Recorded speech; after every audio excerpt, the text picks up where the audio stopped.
Look at that. We're up before the sun's even up. So, morning everybody.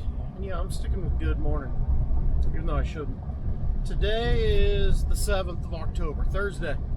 Now, I'm gonna warn you right now. A little disclaimer on this video. I try really hard in these videos not to cuss, but unfortunately sometimes one gets by here and there. This video, there's probably gonna be several cuss words for a couple of reasons. Mostly out of anger, and hopefully out of joy, but mostly out of anger. So I had, I don't even know how to talk about this. So I had a brain fart yesterday at the end of the day. Had a pretty decent day chopping. I'll show you what I did here in a minute. But first, I'm still angry, so I'm gonna run over to the gas station, go get me a full strength Monster and one of their gringo burritos. See if that puts me in a better mood. It's gonna be a long day. I'm at the shop. Got my burrito and Monster, but let's talk about this. So, before I start the story, this was 1000% my fault. There's a series of events that frustrated me that led to it, but in the end, it's my fault. So we had a good day chopping yesterday. The splice on the fuel hose lasted all day. Yeah, I'll talk about that in a minute. Got home, or got to the shop, it was like 4 o'clock, 3:45, something like that. Blew the machine off. Let's step over here. But unfortunately, I forgot to raise this hydraulic driven knockdown bar out of the way so you can see all the crop smashed underneath it. So I get done blowing it off. Oh crap. I need to clean all that off because I should probably grease those arms, and there's grease zerks under all that crop. So I grab the header, do like I always do with the corn heads and the hay head. Don't latch it on, just hook up the single point connector that hooks up your electric and hydraulic, so I could raise that bar up. As I'm driving from out back where we keep the air compressor towards the shop, I'm looking for the fuel trailer so I can put fuel in. Nowhere to be found. It's still in town. So I'm getting pissed because now I forgot to raise the hydraulics on that to blow off. And then now I can't find the fuel trailer. So I'm getting pretty frustrated. And then I'm coming up to the shop and I'm like, well, I need to bring my cutter in because I need to change that fuel line. And I go, well, crap, our door is narrow enough. This header will not fit in that door. Son of a gun. So I go to park where the 87 is. Well, there's a pickup there. Because I'm just looking for a place to drop the header off and bring the chopper in. So I'm like, well, first option is right there. Well, there's a pickup there. Couldn't do that. Second option, where I unhook headers a lot of times, is where my pickup's at now. My pickup was still there because it wasn't hooked up to a fuel trailer. So I couldn't do it there. So I'm mad, making like a 5-point turn in the yard here because I got that header on, trying to get turned around. I'm like, well, I'll put it over there by the cattle chute. And right as I set it down, the manure truck goes by. And so I'm looking in my mirror, making sure she is passed as I set the header down and start to back away. If you notice, I skipped a step in there. Because of everything and just my brain trying to process how pissed off I was getting, I backed away from the damn header with the single point hookup still attached. 3 hydraulic hoses and a wire harness still attached to the machine from the header as I'm backing away.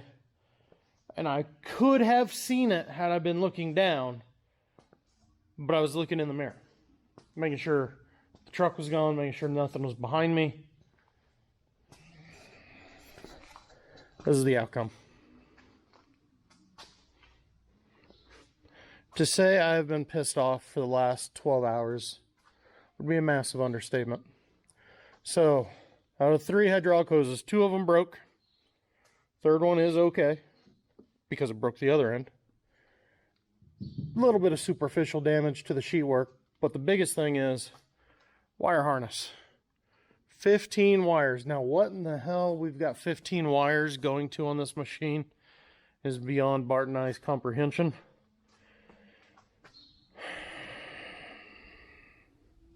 Yeah. That mess, that's just because the oiler goes through so much oil in a day.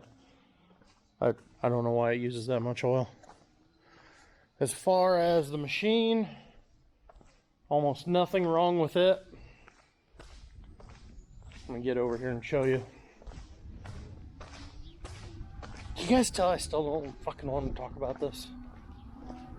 Alright, I'm gonna have to edit that part out. So the handle here, it did its job, it held tight. So this header only has 2 hoses, the other one there's 3 of them, plus that harness. So that plate stayed locked on.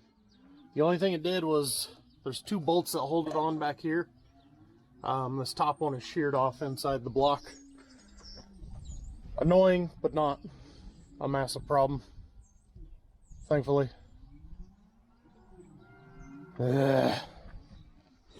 So yeah,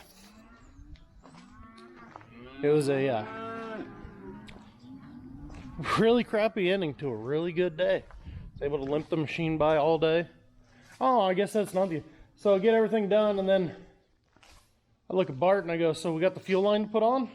And he just laughs. He goes, well, everything that came from the Denver warehouse made it. But once again, the Illinois warehouse, nothing. So we got the fuel line, we got all the washers, but the bolts that are like hollowed out to let the fuel flow through the bolt and into the line, they didn't make it. So our 1-day patch, we're gonna pray, last 2 days, otherwise that machine's gonna be parked in the field somewhere. Crap, I gotta go down major highway for part of the day today too. Could be an interesting day. But yeah, so last night did not go well.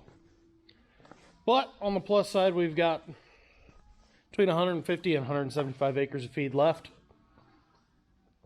I went with Big Chief last night to go look where Glenn was cutting yesterday. That feed is pretty decent, so I know I'm going to have some trouble, but I should be able to cut with my header. Glenn's header handles feed, like real small stem feed, a lot better than mine. Mine handles down feed a lot better than his. Why? I don't know. But I've seen, so the majority of the stuff we have left, I've seen it. Should be able to cut it. Problem is we got a half circle. It's a big half circle. Like 100-acre half circle. I don't know. That might be a complete disaster. As far as the header, it's done for the year because it's going to take a whole new wiring harness. You can see there we were trying to just match up wire. The wires on it have 0 markings. I mean 0 markings to indicate what they actually do. Or not even what they do. I mean, for wiring purposes, you know, like that, you would think the wires would have some sort of number on it. There's 2 black and whites. I'm like, well, which one is which? So that's just going to take a whole new wiring harness. On the plus side, hopefully that'll get rid of the fault I'm always getting for the oiler. I'm going to eat my burrito and hope this day goes better from here. Here it is, 8:30, finally on the way to the field. Had a few minor setbacks. Had a row cleaner right there I had to fix. And then had to go find a pile of tickets for the guys for when we get to the second field. But, or I guess it'd be the third field, second job. The farmer, Dad was talking to him this morning, telling him what the problem was. Because it's going to be iffy on how much of it we can cut. And he goes, you know what, just cut what you can, whatever you don't, we'll either bale it or graze it. Alright, sounds good to us. So we'll see. Hopefully we get those 2 jobs knocked out today though. This 10 o'clock and we're 2 choppers down already. Glenn bent up some shields, took off a little bit ago. Mine... Actually, let me answer Christian. I'll be right back. Okay, so my problem is my bottom row on the drum, them teeth that kind of bend down and curve. I don't know how well you can see it. That'd be this drum right here. You get crop wedging into these cleaners here at the back, and when it starts wedging in there, it's gonna force those teeth down. Well, mine have gotten so bad after going around that field twice that whole bottom row on the drum is pushed down into the teeth, and the teeth have cut halfway through a lot of that. So Glenn's several miles ahead of me on his way to the shop to go bend his shield back into place. Now I'm several miles behind, heading to the shop to go get pry bars, torch, hammer, everything. And it's 10 till 10. Awesome. This day's getting better by the minute, let me tell you. So, I don't know if Bart's even talked to, what is vibrating? Talked to McPherson yet on the wire harness for the Zern. I'm gonna have to find what's vibrating. That's gonna drive me nuts. Bart's not here today. He's in Pueblo today. Last I knew, he was waiting on a call back from Wayne down there in McPherson. So that header, I don't know. But then the row heads, because this feed is pencil thin. I mean, to say the stock is smaller than a pinky finger, it might be smaller than my daughter's, 9-year-old daughter's pinky finger. It's just going to keep causing problems and destroy the row heads. So, they're going to start swathing. I've got my pickup head. They're talking about getting Glenn's pickup head unloaded off of the trailer it's on. Yay! Either way, it's now 11 o'clock. I don't even know if we're going to get this field done today. It's definitely not ideal, but trucks are moving. Hi, Armando. Dad just called Glenn. Glenn got his shield bent back into place, so he's going to bring his header back because it actually cuts it all right. It's just that thing got beat up yesterday, I guess. They kind of straightened it out and went, and then today it did it again. So he welded a little strip on it. Hopefully it'll last now, because yeah, doing pickup work and only one swather, we'd be doing some waiting, and I don't know if we get done, but we'll see. This is weird. I know a lot of people do pickup work on feed because it's how you get it to dry so you can chop it, but that's not something we normally have to deal with around here. Oh, Glenn's back. Hi, Glenn. Little update. So we're making progress. It's slow progress, but hey, progress is progress, right? So we got both choppers going. I just shut off the swather, trying to kind of guess how far he's gonna get before I get to there. I don't know. That's the hard part of doing 2 different things at once like this. Looking to see if I had a truck coming up behind. But yeah, we got all the trucks going now. Other than, I think we're still 1 short. Well, technically 2 short. We only have 10, but I'm only expecting 1 more. Yeah, things are going surprisingly well. Just got a call from Bart. He talked to the Zern dealer in McPherson. There is 1 wire harness in the United States, and it is now headed our way. The hydraulic hoses, that becomes a bit of a problem. They don't use regular fittings, what Bart called British Standard. We used to have a loader way back, what are we talking, 15 years ago? So, you know, way back when, back in the day, that all the hoses on it had those British fittings, and I know they drove Bart nuts because it's next to impossible to get them. The dealership said the closest place that had the hoses made, Britain. So, we'll see. We're hoping we can get something figured out on them. Either way, everything is on order. We're moving right along. Hopefully we can get this field wrapped up today. That'd be kind of handy. And then I got to thinking too. So when I told you guys acreage this morning, I think I said 150, 170 left. That was just a guess because none of these guys actually tell us true acres. They just say how many fields they have, and we just kind of guess them. So I know the half circle 2 miles over is 100 acres because it's a big half. Because it was 100 acres of corn when we cut the other half of it. This field is 80. There's about, I don't know, call 5 or 10 where we started, so we're up to 185. And then plus the other side, I mean, we're talking 210, 220.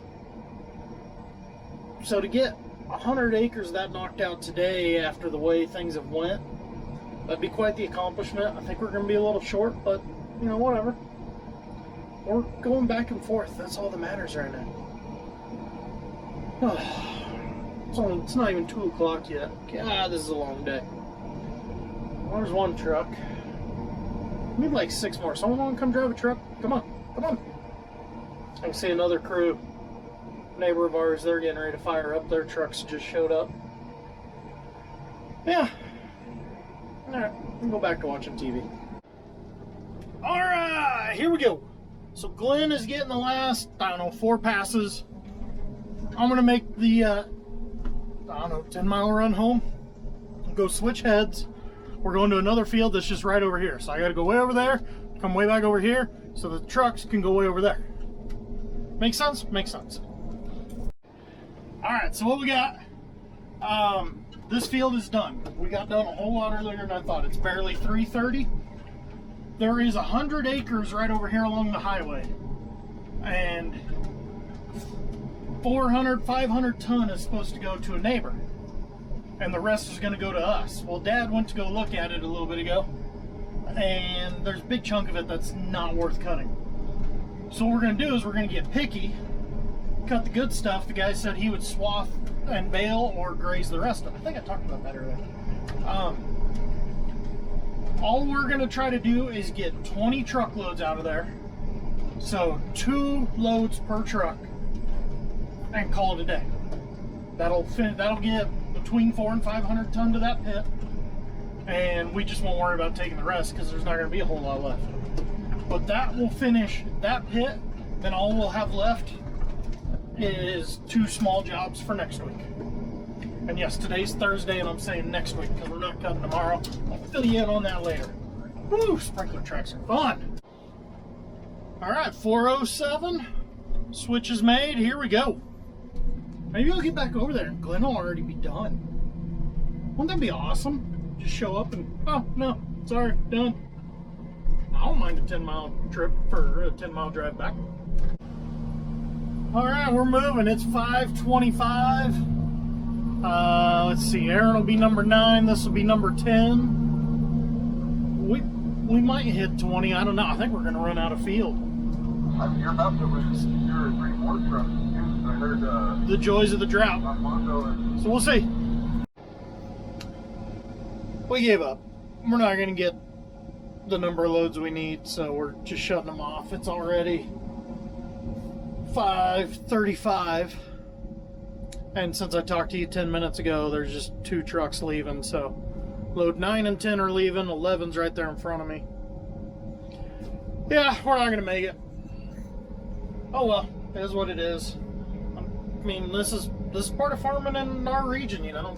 We don't get rain the way the Midwest does to make a crop. It's all dependent on irrigation. If you're short on irrigation, you're going to be short on crop. But the cattle got to eat something, right? So you wind up cutting a lot of stuff that isn't really worth cutting, but it still has to get done either way. 6:30. Glenn is topping off load number 16 back there. So now it's time for the move back home. Get that to stop and shut off. So it sounds like Big Chief might have Colton come over and finish this tomorrow. We can't come do it because, well, it's party time. So I started off the video by saying there might be some cussing for multiple reasons this morning because I was pissed off. We're going to see how good at editing I can do if I can get rid of some of those. There was a couple in there. But now, it's because we're friggin' happy. Ooh, I even censored myself. So the Big Chief 5 years ago started this tradition when we were doing a whole lot of grain corn as well, that between silage and grain harvest, he'd send every employee and their family over to a water park in an indoor water park in western Kansas. He'd buy the hotel room, so he'd spend the night, and then buy the... Okay, Clayton, that's your last load. Looks like you are the last load for the day. So he'd buy the hotel room and the passes, and it has quickly become everybody's favorite tradition. Well, tomorrow's the day. We're leaving. We're doctoring cattle in the morning, and then we are all taking off.